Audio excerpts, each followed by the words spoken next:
నమస్తే, welcome to Veda channel. ఈరోజు ఎంతో టేస్టీ అయిన వెజ్ పులావ్ ఎలా చేయాలో చూద్దాం.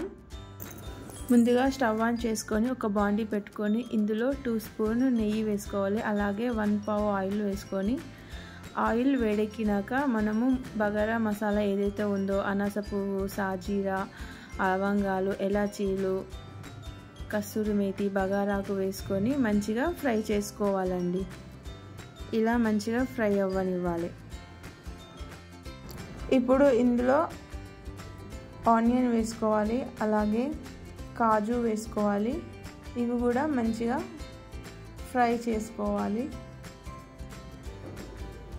ఇలా ఫ్రై అయిపోయాక పచ్చిమిర్చి, అలాగే పుదీనా అండ్ కొత్తిమీర వేసుకొని మంచిగా ఫ్రై చేసుకుందాం. ఇలా బాగా ఫ్రై అయిపోయాక ఇప్పుడు ఇందులో మనము పన్నీర్ ముక్కలు వేసుకుందాం. ఇలా పన్నీర్ ముక్కలు వేసుకొని మంచిగా నూనెలో ఫ్రై చేసుకోవాలి.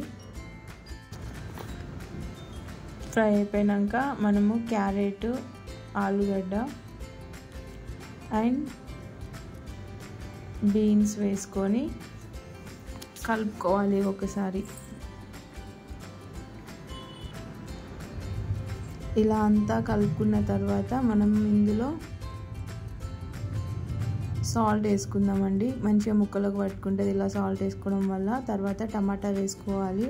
టమాటా అంతా కలిపినాక ఒక 2-3 మినిట్స్ మగ్గనివ్వాలి.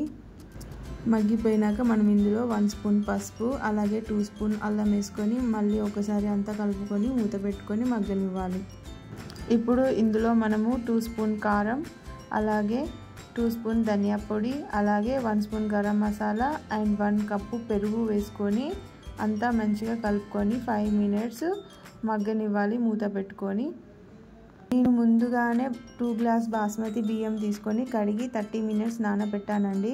1 గ్లాస్ బాస్మతి బియ్యానికి 2 గ్లాస్ వాటర్ సరిపోద్ది. ఇప్పుడు చూసారు కదా అండి ఇది ఎంత మంచిగా మగ్గిందో. నేను కొలత ప్రకారం ఇప్పుడు ఇందులో వాటర్ వేసుకుంటున్నాను.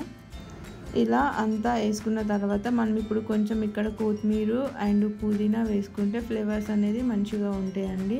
ఇప్పుడు దీన్ని మంచిగా మసలనివ్వాలి. చూసారు కదండి ఇలా అంతా మసలినాక మనం ఇందులో ముందుగా నానబెట్టుకున్న బాస్మతి బియ్యం వేసుకొని ఉడకబెట్టుకోవాలి. ఇప్పుడు అన్నం అంతా ఒకసారి కలుపుకొని మూత పెట్టుకుందాం. ఇప్పుడు చూడండి ఎంత మంచిగా ఉడుకుతుందో. సో ఇప్పుడు ఇదంతా దగ్గర పడాలండి. దగ్గర పడి ఒక 5 మినిట్స్ అన్నం ఉమ్మగిలితే మనకి ఎంతో టేస్టీ అయిన వెజ్ పులావ్ రెడీ అయిపోతుందండి. వెజ్ పులావ్ రెడీ అండి. ఇప్పుడు సర్వింగ్ ప్లేట్లోకి తీసేసుకుందాం. చాలా బాగుంటుందండి టేస్ట్. ఒకసారి ట్రై చేయండి. Thank you for watching.